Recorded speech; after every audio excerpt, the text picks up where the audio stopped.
Hello everyone. Today we are going to start with a basic introduction to what exactly my nervous system is.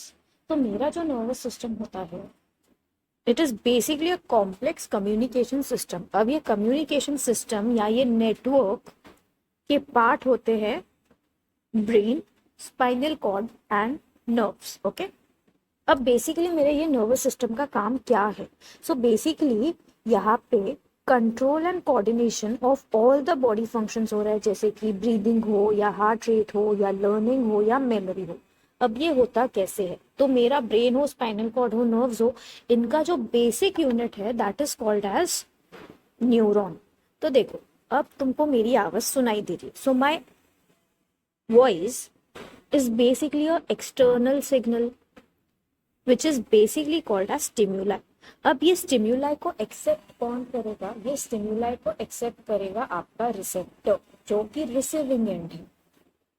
तो अगर आपको मेरी आवाज आ रही है, तो जो आपके ईयर्स है, आपके कान है, वो रिसेप्टर्स हुए।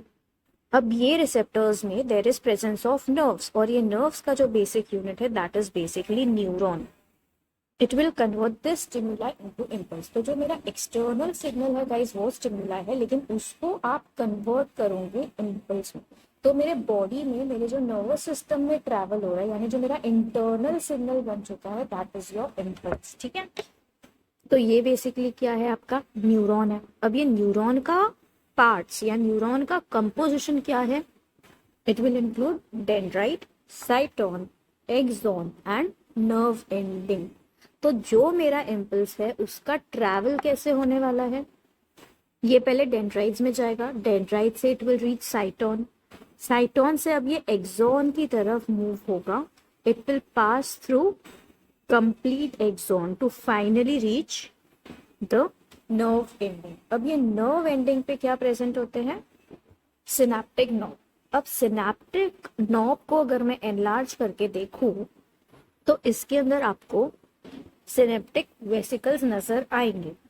ये सिनेप्टिक वेसिकल्स क्या है? बेसिकली वेसल्स है जिसके अंदर there are neurotransmitters which are stored. Okay, तो यही वो न्यूरोट्रांसमीटर है जो रिस्पॉन्सिबल होते हैं for the passing of your impulse from your one dendrite और the one neuron to the other. ठीक है, तो ये कहाँ पे रिलीज हो जाएंगे? In the synapse region. तो साइनैप्स क्या है? साइनैप्स या synaptic cleft is basically the area which is present between two neurons. अब ये साइनैप्टिकल रीजन में जो मेरे न्यूरोट्रांसमीटर्स है उनको एक्सेप्ट करेंगे मेरे अगले न्यूरॉन के डेंड्राइट्स। समझ आ रही है बात? And then the same process will occur, जहाँ पे वो साइटोन की तरफ मूव करके फाइनली एक्सॉन में जाके कंटिन्यू प्रोसेस करेंगे जब तक ये सिग्नल ब्रेन तक ना पहुंच जाए। ओके, और हमारी बॉडी में जो मोस्ट कॉमन न्यूरोट्रांसमीटर होता है that is basically acetyl choline. ठीक है, सो एसिटाइल कोलिन या कोई भी और न्यूरोट्रांसमीटर कहाँ पे रिलीज होगा? डेफिनेटली आपके सिनेप्टिक क्लेफ्ट में।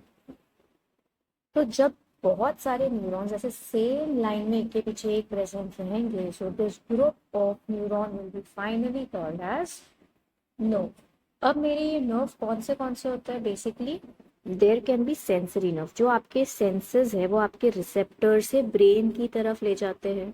अब ब्रेन में क्या होगा? आपका इंटरप्रिटेशन होगा and accordingly signal will be release from the brain. तो अब इसको जो नर्व लेके आएगी that is basically called as the motor nerve. समझ आ गई बात? तो वो कहा जाएगी, it will go to the effector and the required instruction will be followed. So this was all about the introduction to your nervous system. I hope this is clear. Let's meet soon in the next session. For more such videos, do like and subscribe Twisted DNA.